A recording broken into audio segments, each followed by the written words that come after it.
Okay, so our group did the Boston Diagnostic Aphasia examination and the Boston naming test. I'm Brooke. I'm Morgan. I'm Megan. I'm Lindsay. I'm Paige. So this is the Boston Diagnostic Aphasia exam, and this is the third edition. The authors are Harold Goodglass, Edith Kaplan, and Barbara Barresi. The publisher is ProEd. You can purchase this on ProEd Incorporated, and the cost is $559. Ages that this ranges is 18 to 79, and the time is untimed, but it can range from 90 minutes to 120 minutes. Okay, so the overall test design, it contains these subtests: the conversational and expository speech, auditory comprehension, oral expression, reading, writing, and apraxis, which is an extended testing. There's 3 different ways to give this test. You can use a short form, a standard form, or an extended testing. The short form, it will be in boldface type on the record form, so you'll know what is short form and what's standard.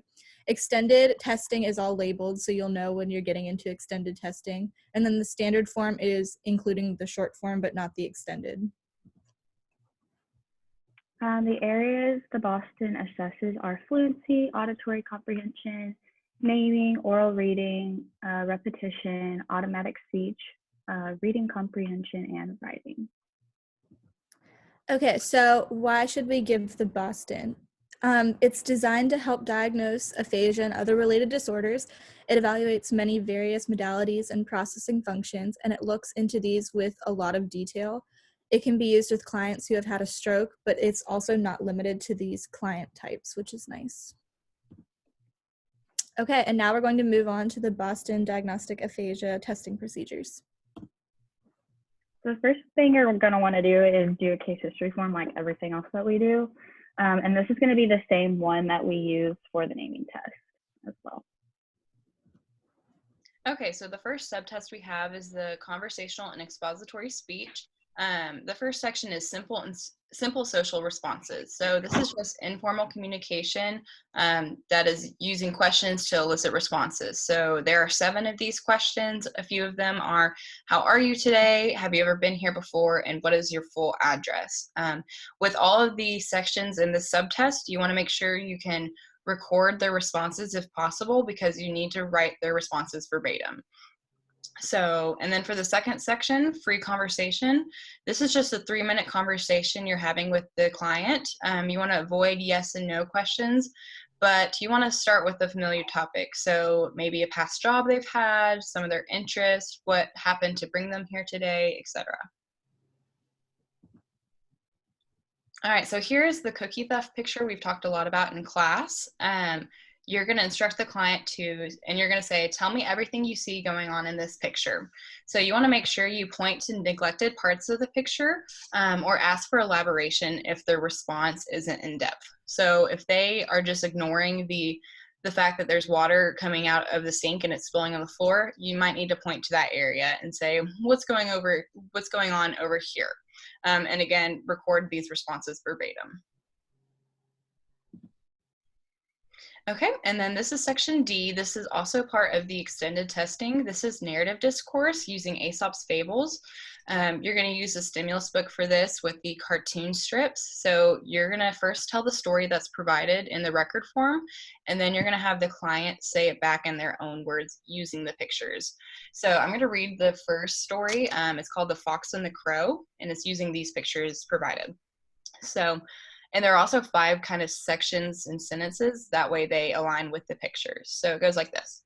The fox was walking in the woods when he saw a crow on a branch holding a piece of meat. He thought, I can get that piece of meat.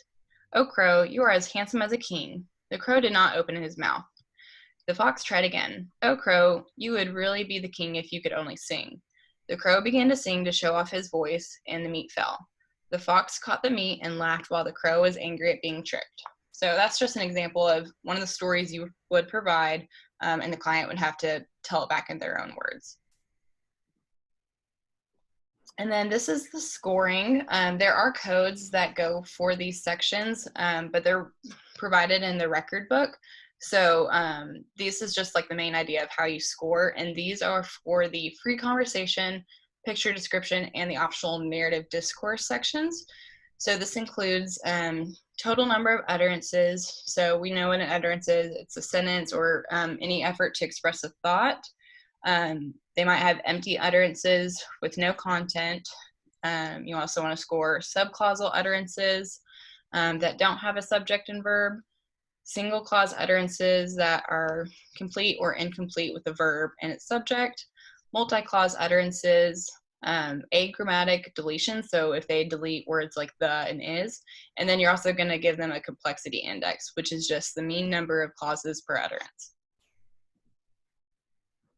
Okay, so the second section, the second big section is auditory comprehension, and it's broken up into 4 main subtests. So we have the word comprehension, and that's actually broken up into separate subtests, which is basic word discrimination, word comprehension by categories, and semantic probing, which is only if you're doing extended testing. Then the second part's commands, the third part is complex ideational material, and the fourth part is syntactic processing. The fourth part you only do if you're doing extended testing. Okay, so word comprehension. It starts off with basic word discrimination. So using the stimulus items on cards 6 through 37 and 1 through 5 are body parts, so that you wouldn't use stimulus cards, you just have them to point to their body parts. But you instruct the patient to point to the picture, color, letter, or number corresponding to the spoken test word. They get 1 point per item if the response is correct within 5 seconds, and they get half a point if the response is correct in more than 5 seconds. A score of 0 is completely wrong. And again, short form items are in bold. So if you're just doing the short form, you'd only do the bolded items. An example of this is you could ask, show me your shoulder, and they'd have to point to their shoulder. This is an example of what the record form looks like that you'd fill in. And you could see the lines where you'd add up if they got the 1 point, the half point, or no points at all. And you add up all the totals at the bottom, and then that's how you get your score for that one. Okay, the second part of word comprehension is word comprehension by categories. So you check it off if it's correct, and you indicate incorrect choices by circling the items chosen. So this includes tools, foods, animals, body parts, and map locations. Body parts and map locations are only if you're doing the extended testing. And body parts, again, they point to their body parts. And the map locations, they actually have a provided map of the United States, and they have to point to the star over a named location and identify that place. So an example of this is the first picture is the animal section where they'd have to point to an animal described. And then the map is the extended testing where you'd see where they'd have to point to the star and then name the location. Okay, the third part of word comprehension is only if you're doing extended testing, and it's semantic probing. So what you do is you'd show the patient pictures on stimulus cards, and you'd ask the probe question in the order listed. The type of question is indicated in parentheses, so you can see that categories indicated with the C, physical features indicated with a PH, and functions indicated with an F. The plus or minus signs indicate if it's a positive or negative question, like if they should answer yes or no. And the order of the question types have been randomized across the 10 items. After asking the 6 probe questions, you're going to ask the patient to name the picture, and then you'll enter in a plus or a minus after the question. So for example, they might see a picture of a turkey. So you'd ask them, do we eat it? And you can see the F and the plus. So you're looking for them to respond back with a yes answer, but it's a function. And then the next one is it a jungle animal? So you see the C and the minus because it's a category, but you want them to respond back with a no answer. So you can kind of see that. Okay, the second big subtest is commands. So you're going to have the patient carry out the following commands, giving 1 point of credit for each underlined element that he or she carries out. So the main part of the command that you want them to carry out will be underlined. 1 repetition is permitted on request, but the whole command must be repeated. So if you repeat it, you can't just repeat the underlined part, you have to repeat the whole thing. Again, short form items are in boldface, and you can see that. An example of this is making a fist, and it's underlined. Okay, complex ideational materials. That's the third big section. There's 10 pairs of questions, and each pair consists of a yes item and a no item. Both the A and the B questions must be correct to gain 1 point of credit for each numbered pair. They actually, which is kind of cool about this section, they alternate the odd and even numbered items to kind of trick the patient so they don't pick up on a pattern that it goes yes, no, yes, no, yes, no. Questions 5 through 10 are based on short paragraphs, so you have to read a paragraph to the patient and then they answer questions for that. An example of just a short sentence you could read to them is, will a cork sink in water? And they have to answer yes or no. And then this is a paragraph example about how you read the paragraph and they answer questions based off the paragraph. And you can see that they do alternate 5A, 6A, so they alternate odd and evens to kind of give an accurate and non-biased answer. Okay, the fourth main subtest is syntactic, under word comprehension, is syntactic processing. You only do this though if you're doing extended testing. So the first category in that is touching A with B. So there's sentences and they're coded as and, with plus, and non-coded items. The number in parentheses denotes the position of the target word. So then how to score it is you'd add up the total. You'd score them individually, then add up the total between all of them. So for example, you might ask, based on this picture shown, in these pictures we have a fork, comb, scissors, a pencil, a knife, and a spoon, and you'll point out all of these items for them to see. Each picture shows the hand of a person holding or touching these objects. Show me in which picture is the person, and you might say touching the fork with the scissors, and they'd have to show you what that would be. Okay, the second subcategory of syntactic processing is reversible possessives. And again, this is all extended testing, so you would only do this if you're doing that part of the test. You refer solely to the stimulus cards for this one. So an example is you might say, in this picture, which one is, and they have to answer for what you describe. So here's some examples of what they might be trying to find. So this picture of the cat goes with numbers 1 and number 6. So they might say, which one is the mother's kitten? And they have to choose either the small cat or the big cat. Or they might have to answer, which one is the kitten's mother? And again, they choose between which cat. And then the third one in the extended testing under syntactic processing is embedded sentences. Again, you're referring to the stimulus cards for this one. An example of this is, I'm going to show you some pictures of people doing things with each other. There will be 4 pictures on each card, and I would like you to listen carefully to pick the one that I describe. So the number gives you the position of the target on the card. So it might say the boy wearing a hat kicks the girl, and they have to choose the picture that description matches. And it shows number 1 on our record sheet so we can see which picture it's referring to, which is this one right here with the arrows pointing to. So now we have oral expression. The first part is oral agility. So, and then the first subtest within that is nonverbal agility. So we're gonna have the patient complete these mouth movements repeatedly. Once completed, describe and demonstrate each action. Points are given based on how many movements within 5 seconds. So 2 points or 1 point. Maximum amount of points for this nonverbal agility is 12. So, for example, I'm going to have you purse your lips and release your lips for 5 seconds. Are you ready? Go.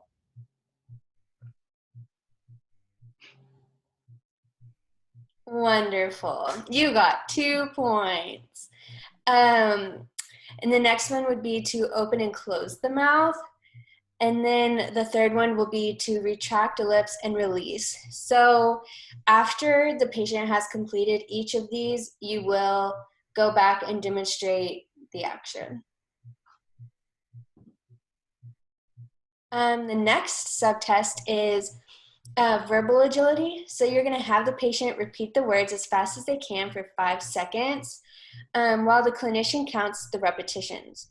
Points are given based on how many movements within 5 seconds. So you'll either get 2 points or 1 point. Maximum amount of points for this nonverbal agility is 14. So some examples, you're gonna have the patient say, mama, mama, over and over again for 5 seconds, and you as a clinician will count how many times the patient says. So if your client says, mama, mama, 5 times, then you will only give them 1 point. If they say mama, mama 9 times or 10 times, then they get 2 points. The next one is the automatized sequences. So have the patient recite each series. The clinician can provide with the first word of each if necessary. After 4 consecutive errors, stop with this section. Score the number of consecutive items given without assistance from the clinician. So as you can see, 1 and 3 are bolded, and that is for the short form of this section. And then if you want just a standard form, then you will do the bolded and then unbolded, and you will receive your score for standard form. So you will have days of the week. You'll have the client say Sunday, Monday, Tuesday, Wednesday, and so on.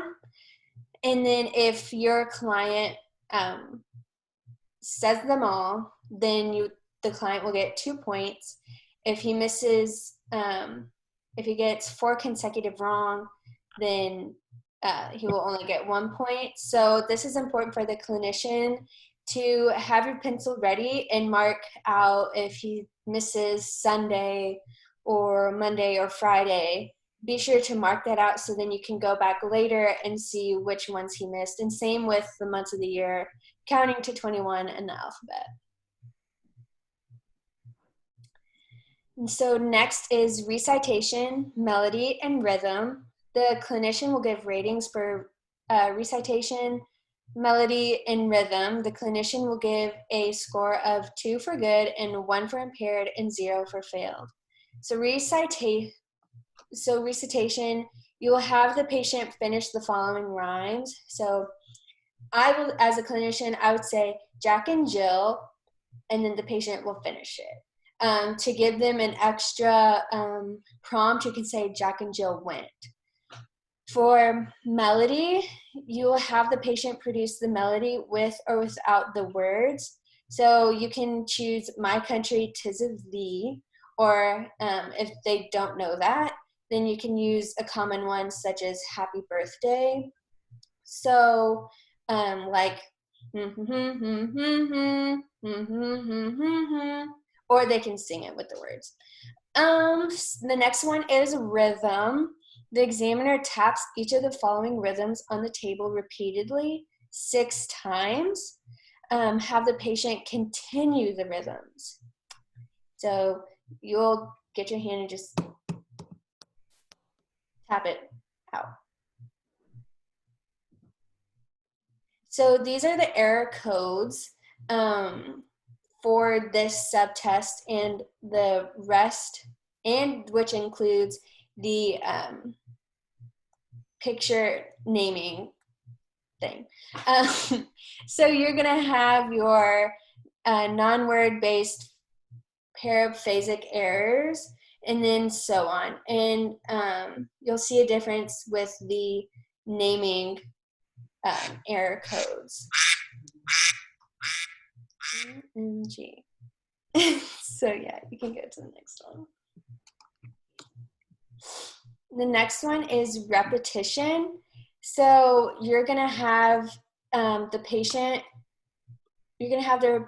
repeat each of the words. If requested, the clinician can repeat a word. For scoring purposes, the word has to be intelligible, and be sure to take note of an articulation impairment.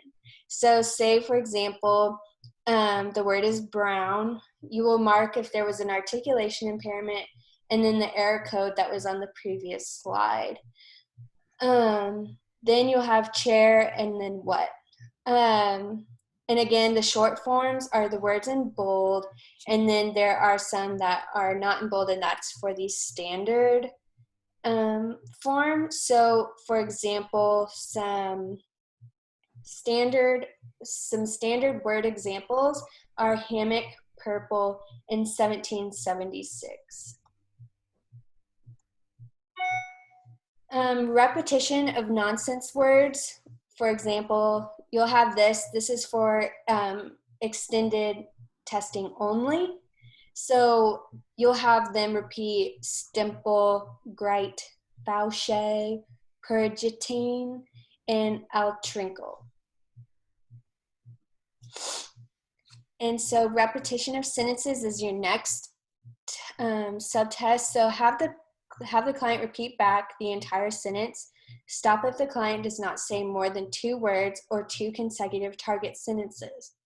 The clinician will put checks for correct words, cross out omissions, transcribe erroneous productions, and check for an articulation impairment. So again, with the bolded is short form, unbolded is standard form. So you'll have the patient repeat, it's 6 o'clock, father comes home, and he picks the car, and then there's others. Then you have naming. Responsive naming will have the patient answer the question using 1 word. Score the section by the time to respond. So 2 points is 1 to 5 seconds. 1 point is less than 5 seconds. 0 points is they don't get any points and if they failed. Also, listen for articulation errors. So you will ask the question, what do we tell time with? What do you do with a razor? And what do you with soap? So the point of these questions is just to have a response of 1 word. So next is the Boston naming.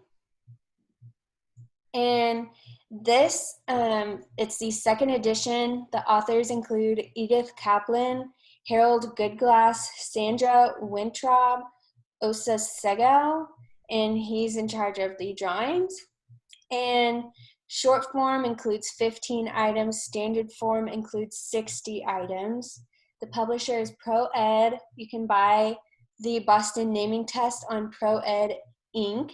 And this is important because it can be given to kids, and the Boston naming test is normed for kids from 5 to 12 years old, or 5 to 12 years, 5 months, and ages 18 to 79 years old. The time it takes is about 35 to 45 minutes. And the rationale is a measure of confrontation naming consisting of 60 black and white line drawings. So common mistakes students make when giving or scoring the Boston naming test is many people in the Stroke Center forget that there is a ceiling of 8 incorrect and that the first response is counted incorrect even if you give stimulus cues or phonemic cues. Also, multiple choice is done at the end of the test after you have gone through the pictures. So again, these are the Boston naming test error codes. The only difference between the past error codes was it adds the perceptual code. And then we have the tally of paraphasia types. You will count the number of the following paraphasia types from the error code columns in the word repetition, sentence repetition, and responsive naming subtests, as well as in the Boston naming test. So here you'll use the phonological, verbal, neologistic, and multi-word. So this is the some examples of the short form pictures in the Boston naming test. So you will in total have 15 pictures, and the clinician will provide a prompt and the patient will provide an appropriate response. For example, the clinician will say a kind of building, and the patient will use the picture provided and be able to say house. Used for fixing hair, they will see this picture and say comb. And used in the mouth, they will see this picture and say toothbrush. The Boston naming test standard form consists of 60 images. The clinician will provide a prompt and the patient will provide the appropriate response. For example, the clinician will say a piece of furniture, and they will see this picture provided and say bed. They will, the next prompt is something that grows outdoors, and they will see this picture and say tree, and used for writing, and they will say pencil or pen.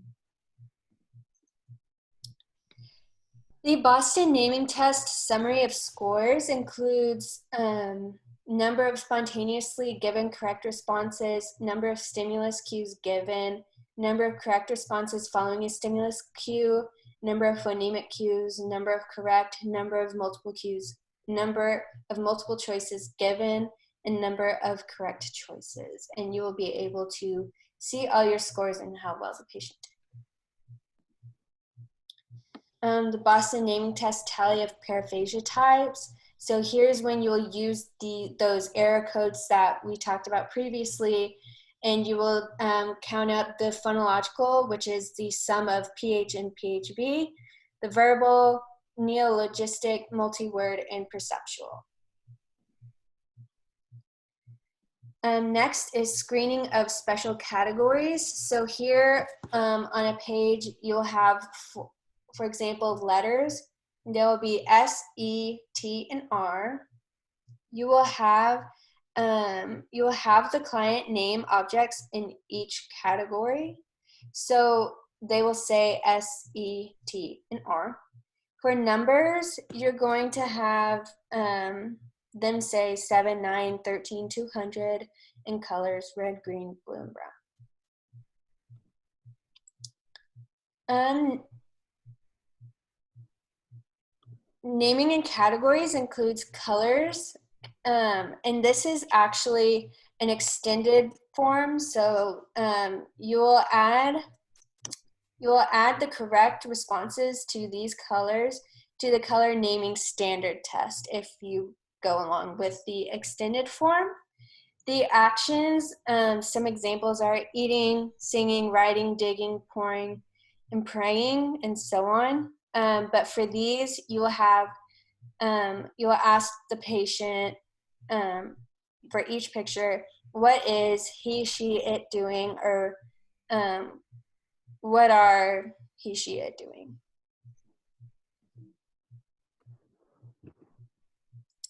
All right, so the fourth section of the assessment is reading. It has 7 subtests, which are basic symbol recognition, word identification, phonics, derivational and grammatical morphology, oral reading of sentences with comprehension, and reading comprehension, sentences, and paragraphs. So the first subtest is basic symbol recognition. This is for the standard and short form testing, and it has 2 different tasks within it. The first one is basic symbol recognition, or it's matching across cases and scripts. It's basically like the first one on there is a capital G, and you'll show that to the patient, and then they'll be given the 4 different answer choices, and they'll have to point to the lowercase g. So they're expected to match the same letter or word, no matter the case or bolding. And then the next task is number matching. It's for the short and standard testing. The first part of it is fingers to Arabic numbers. It's basically the examiner is going to hold up an amount of numbers. So like the first one is 5. I'll hold up my full hand, and they'll be given 5 answer choices. And ideally, they'll point to the number 5. The second section of this is Arabic numbers matched to dot patterns.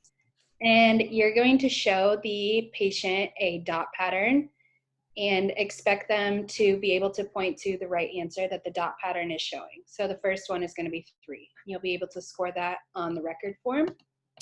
And then the third part of this is Roman numbers matched to Arabic numbers. This one, you're going to show the patient a Roman numeral and then expect them to point to the correct number that's associated with it out of 5 answer choices. All right, the next subtest is word identification, and it has 2 tasks. The first is picture word match, and that is for short and standard testing. It's where the examiner points to the picture without naming it and asks the patient to find its name among the 4 words. So basically, if I was the examiner, I would show them a picture of a clock, point to it, and then ideally they're gonna have 4 words in front of them and point to the written word clock. The second part of this is lexical decision, and it's for standard and extended testing, and it's where you will present 3 written words line by line and have the patient point to the real English word in each line. So the first one in this test, you're going to show them aspel, glope, and trade, and ideally they'll point to trade. The next subtest is phonics. It has 2 tasks within it. The first is homophone matching. It's for standard and extended testing. The patient is required to find which of 4 words on the line below the target has the same sound as the target. And there's different prompts that you can do to kind of help them out if they're showing difficulty with the task. But ultimately, you'll say male, M-A-I-L, and then they'll be expected to point to the word male, M-A-L-E, because those sound the same. And then the second part of this is advanced phonic analysis, pseudo homophone matching, and this is for the extended testing. It's basically the same thing, except for the words that they're asked to pick from are not real words. So if I were to say the word ocean, then present to them those words at the bottom of the screen, ocean, ocean, ochon, and ocean, they would be expected to point to ocean, O-S-H-E-N, because that would sound the same. The next section is derivational and grammatical morphology. The task is matching to spoken sample. It's for standard and extended testing. So basically, you're going to read the target word aloud and ask the patient to find it among the 5 choices. So for the first part of it, as the examiner, I would read the word from, and then on the manual or the sheet that I would show them, it would have the words with, from, up, him, and at, and they'd be expected to point to the word from. The next one is bound grammatical morphemes, and this is just for extended testing. And I would say the word walked, and then the words presented to them would be walking, walker, walked, walks, and walk. And ideally, they'll point to walked. And then the next one is derivational morphemes, also for extended testing. And I would read the word sicken, and they'd be expected to point to the word sicken out of all of those 5 choices. All right, the next subtest is oral reading, and it has 2 tasks within it. The first is basic oral word reading, and it's for short and standard testing. So you're gonna have the patient read the words one at a time, and then based on how long they take to read the words is how many points they'll get on their score sheet. So I put a picture at the top, and it's showing the test word is chair. And if they're able to read that almost automatically from 0 to 3 seconds, they'll get 3 different points. And you can see the different scoring system within that. The little tricky part about it is assistance may be offered, but no credit is allowed for words read with assistance. And you can see in the picture that it also has a little section to record any articulation impairments and error codes. The second part of this section is oral reading of special words list. It's only for extended testing, and it has 2 parts.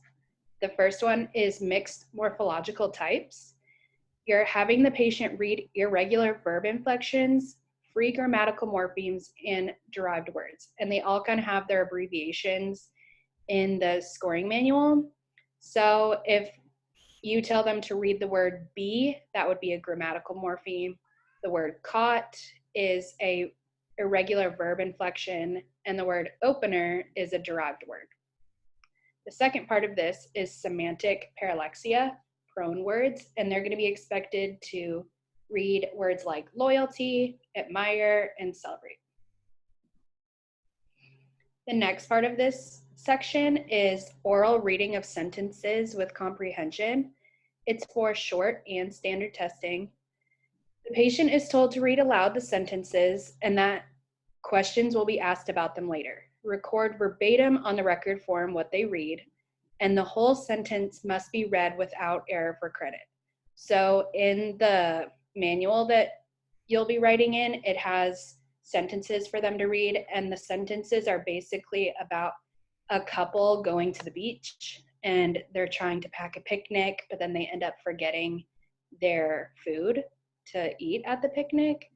So they'll read all these words, and then the comprehension part comes into it, and the patient is instructed to read each of the comprehension statements aloud and then select the correct completion based on sentences from the previous reading.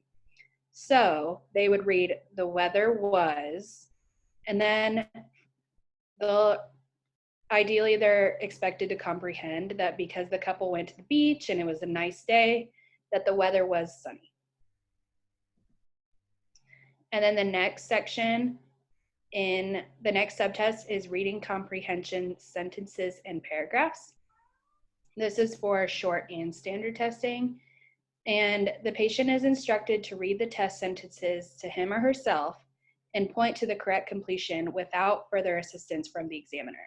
The examiner is allowed to give kind of samples that they do themselves, so then to show the patient what is expected of them, because once they start, they're not allowed to give them assistance at all.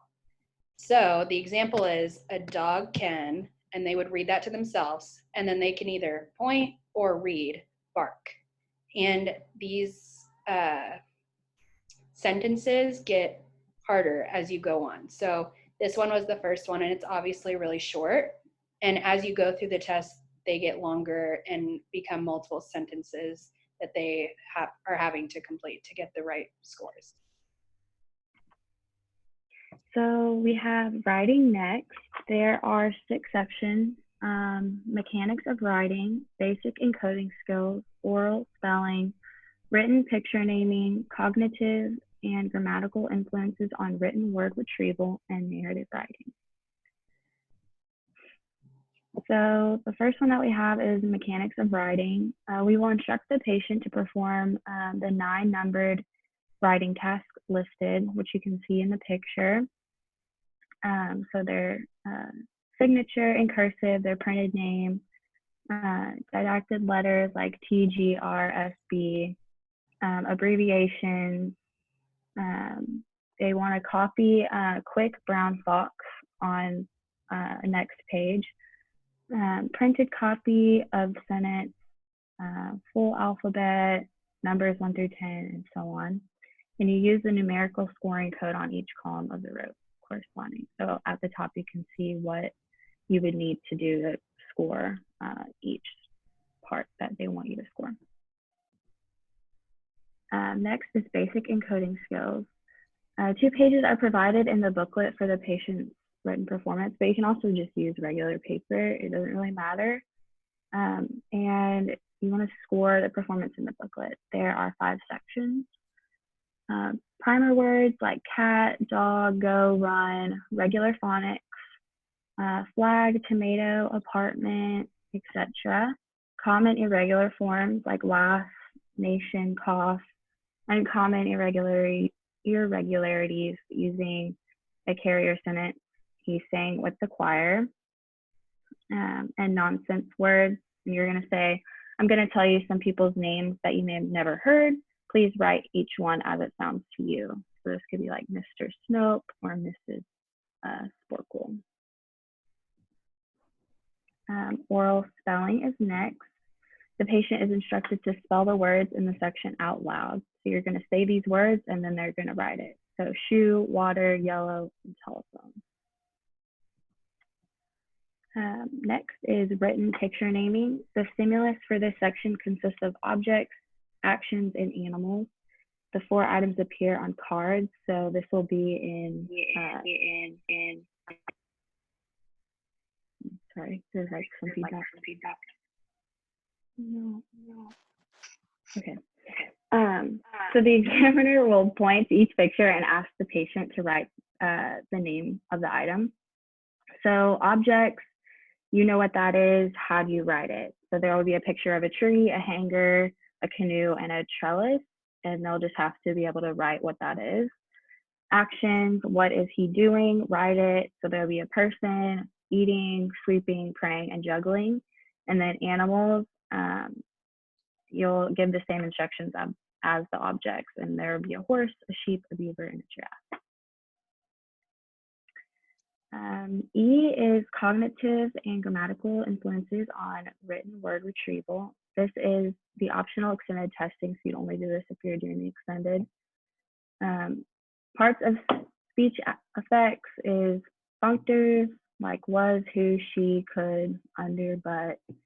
Derivational affix is baker, faster, reality, largest, quickly, so on. Verbal forms, and then the second is didactic, functor, loaded sentences, like she is here, that was it, they were there, etc.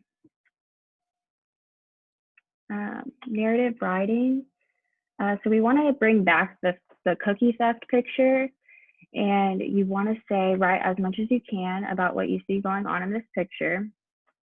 And the patient can use blank paper, and you want to give them 2 minutes to write. If you see that they're struggling, like, you can prompt them with these 5 questions, such as, how are the people in this picture related? Why is this little girl telling him not to make noise? Why do you think the boy may get hurt, etc. And you score both the written or the spontaneous and the prompted. So you want to look at their mechanics, their written vocabulary access, their syntax, their adequacy of content. And it tells you in this little picture of like how you would score it.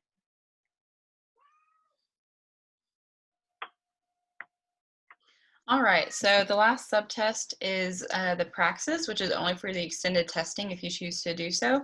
The directions and scoring will make a little bit more sense when I describe the subtest, but ultimately each item is elicited first by a verbal request and then using the scoring code below. So a score of 3 would be a normal response, 2 would be recognizable, 1 an unsuccessful attempt, and then 0 no response or unrecognizable. After you give all the items verbally, you're going to start again and then have them imitate the gesture on items they scored less than a 3. And then you're going to give them a score using these imitation codes. So I if it's improved from when you gave the verbal request, U for unchanged, and P for poor. All right, so the first little part is limb and hand praxis, and this has 3 parts. So the first would be natural gestures. So you would say, how would you show that something smells terrible? So most of us would probably like wave our hand over our nose or like hold our nose. So that would be our verbal request saying, how would you show that something smells terrible? If they get a score less than 3, when you go back around, you could imitate that gesture and then see if they can imitate it back. Another example would be that there's too much noise. The second section is conventional gestures. So the clinician would say, how would you pretend to wave goodbye? How would you pretend to salute a soldier? And so on. All right, and then the third section for that is the use of pretend objects. So you would use the stimulus cards, such as the one pictured, and you would say, show me how you would pick this up and write with it, pointing to the pencil, unlock a door, look through it. Sorry, my cat is making a lot of noise. I apologize. And so, like, if you were using the pencil, you would pretend to hold a pencil and you might scribble with it, like in the air. And then the second section is buccofacial respiratory praxis. So you would just instruct the patient and say, let me hear you cough, pretend to blow out a candle, and so on. All right, so once you've scored all the different subtests and sections, there's a spot on the record form that's the summary profile of the standard subtest, and it's basically gives a good summary of every single score that they got for every single section and every single subtest. So it's nice to look at, and you can kind of compare how they did on each one compared to others. And the farther left the score is on this summary sheet means the more poorly they did, and the farther right you get on it means the better they did. So this is a picture of it for the standard subtests. And then this is a picture of the extended subtests. And it's basically the same concept. Next, we did some advantages and disadvantages of the Boston test. Some of the advantages were that it was very detailed. It's nice that you can pick standard, short, or extended testing based on what your patient needs and what you're trying to assess. And there's also a variety of areas that it assesses. Some of the disadvantages that we found were that it's a very long test to give in its entirety. It can last like 5 hours, which is strenuous for the examiner and the patient. Another disadvantage is that the examiner must be experienced for successful testing and interpretation. And the examiner has to decide if extended testing is needed. Our critique of the overall test is it's nice to have the option of the amount of testing. So kind of like we said, there's the short, standard, and extended testing based on what you kind of need. The directions can be a bit confusing and difficult to interpret to someone who has little experience with giving this assessment. So we didn't really actually give it to somebody, so it's kind of hard to interpret some of the things in the pictures. It's kind of hard to follow. There's lots of subsections and within subsections and subtests and different tasks within that. So that's kind of hard to follow, and then putting that on a scoring sheet. Some of the pictures and topics appear to be outdated. I think you saw a picture before in our slideshow of a cat that kind of didn't look like a cat. And then our last critique is that it's very long, but ultimately it's very detailed and it's needed. And that's the Boston. That's it. Thank you. Thanks.